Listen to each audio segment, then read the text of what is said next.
Charleston is world-renowned for its rich historical fabric. There are many tour companies in town who specialize in various aspects of the many events to which Charleston was witness. Tommy Dew has been specializing in walking tours for many years and is the go-to guy for an informative walk through Charleston's history. I'm Tommy Dew, and I'm a tour guide here in Charleston, South Carolina.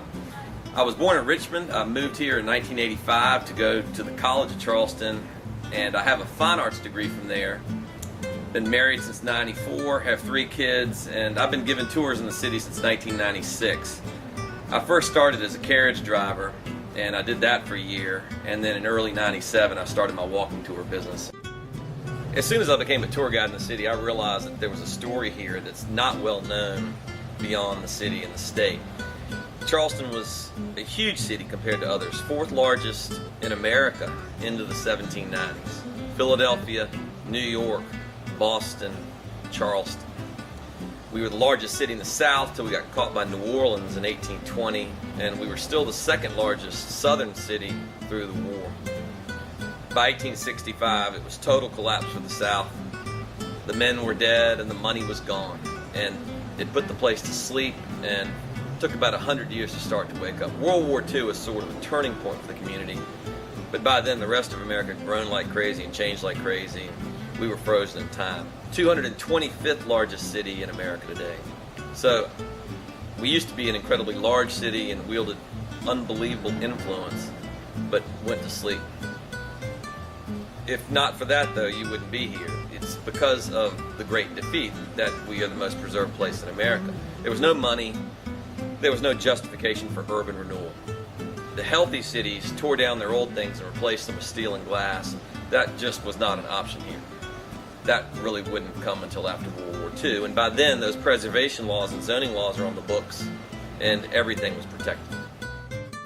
I think one of the biggest surprises for outsiders is South Carolina's role in the American Revolution. There were more battles here and more people killed here than any other colony.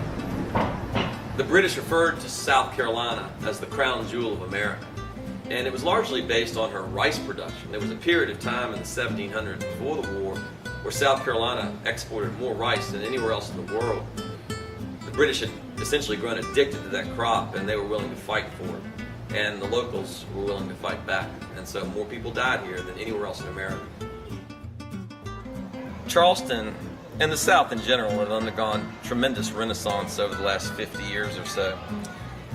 I like to argue that perhaps the greatest turning point for this community is the completion of Interstate 95. 1974, that highway was done through South Carolina, and you can argue that that's when our coastline wakes up from the war between the states. That's when you get Myrtle Beach, Charleston, and Hilton Head. Ever since then, it's been continual growth, and it's fair to say that the community's on fire right now.